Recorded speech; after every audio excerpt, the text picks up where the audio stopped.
Hi everyone, we're back with chapter 3.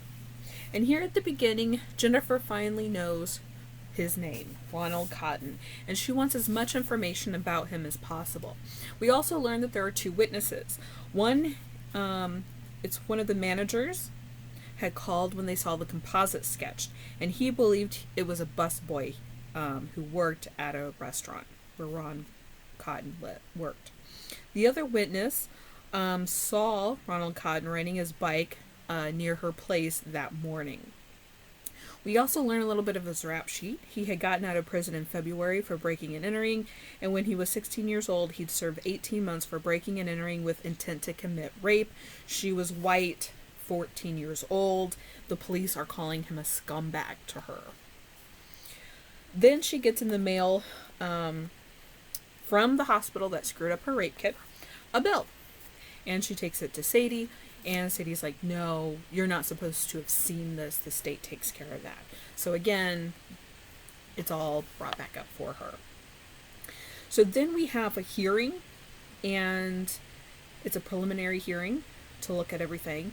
And she's like, this happened. I identified him. I don't know why we have to have this trial. She doesn't care about the process or making sure that all the ducks are in the row and doing everything. And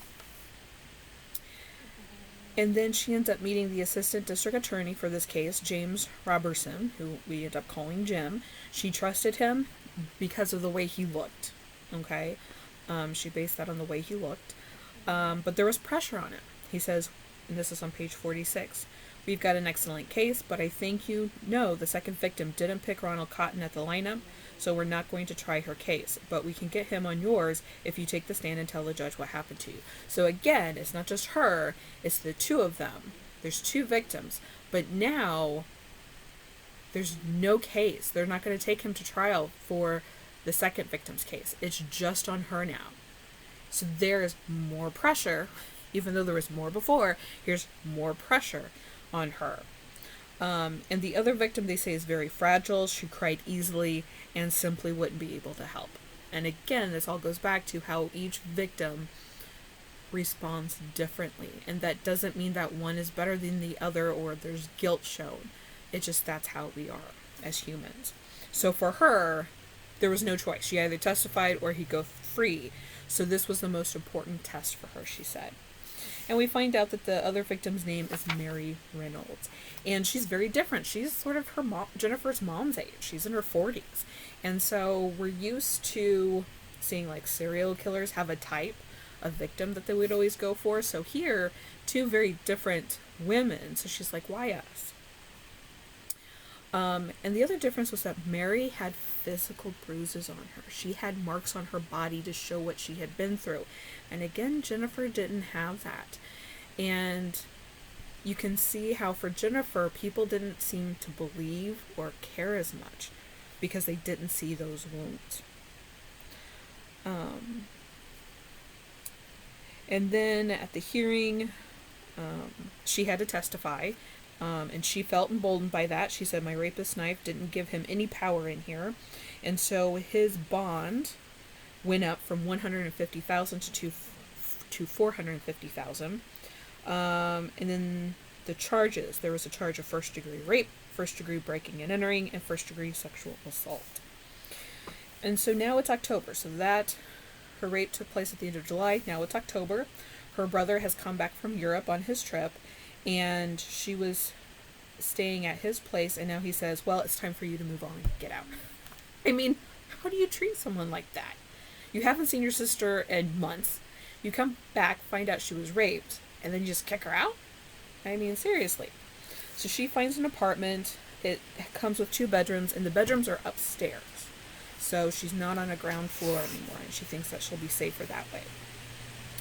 But she keeps replaying in her mind, she did everything right. On page 50, she says, I had done everything right. All the things girls are told growing up. Don't go out jogging by yourself at night. Lock the doors in your car. Avoid dark alleys. I knew them all. I had done none of these things to put myself in danger. I had been asleep in my bed. My doors locked. I'd been alone. I hadn't been drinking. I'd done everything right and still found myself at the end of a knife blade. So what did that say about how vulnerable I was? And so she was still having panic attacks and freakouts because of what happened. So she would constantly make 911 calls saying there's someone outside my door. And so how would the police treat her after so many calls? It was crazy, I knew, but they never made me feel stupid. So there we're seeing how, for a white woman, for that victim, they treated her, they believed her. But ask yourself, if that victim, if that woman who kept calling was a person of color, would they be as considerate? And then she learns a little bit about Mike. She describes him as the heroic, wildly good-looking one. So he's kind of her savior during all of this trial and stuff. And then she really kind of has it out with Paul. He's saying, I can't be with you 24 hours. You got to get over this kind of stuff. And there's clearly this rope, this bridge, and they're not both going the same way on it. They're being separated. And she makes a concession. She's like, look, nobody can be in my head. And I get that. And even if he was there 24/7, it might not still help. I might still be calling 911 and things like this. But nobody was really there for her to begin with, so she didn't get to have that support that she needed. And she also describes Paul and his friends. And this is on page 53. The sons of Burlington party with arrogance and impunity, knowing they would get away with mostly everything they did, and even if they did get into some trouble, it was nothing money couldn't get them out of. And so here, these could be people who rape themselves, rapists themselves. We've seen this a lot. If you think of Brock Turner, he was a young man who was caught raping an unconscious woman. 2 other men found him raping an unconscious woman in an alley. He was arrested. And at sentencing, his father gets up there and says, oh, please don't ruin my son's reputation. Your son ruined his own reputation. And the judge sympathized with the rapist instead of the victim in this case. And Brock Turner spent less time in prison than we've had to shelter in place. And so this is where she's kind of coming from, these kind of people. They end up going to a party with his friends. There she overhears people talking about her. And again, it's like, wait a minute, put yourself in my shoes. Don't assume that you know what's going on. And she really wanted to escape everything. She didn't want to be Paul's victim girlfriend anymore. And she tries cocaine, and it does not make her happy.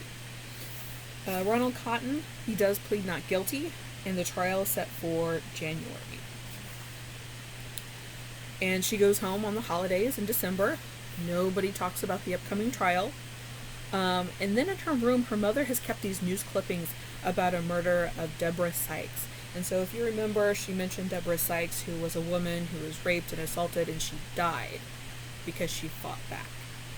So for Jennifer, she's like, did my rape not count because I had walked away from it? She's like, this sort of feels like a slap in the face here. It's like, what are you trying to tell me by keeping these news clippings? I should have died. I should have acted differently, and I should be dead instead of survived. So that's a very big slap in the face, especially from a parent.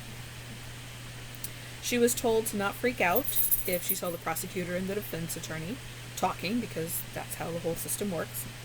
And then the defense lawyer wanted her out of the courtroom. Especially today, there's a lot of times in a court case, witnesses for a case, they're not allowed to just sit in the courtroom while they're waiting for their turn to testify. A lot of the time they're told you have to wait in the hallway because they don't want anybody to overhear anybody else's testimony, to have any prejudicial circumstances happen.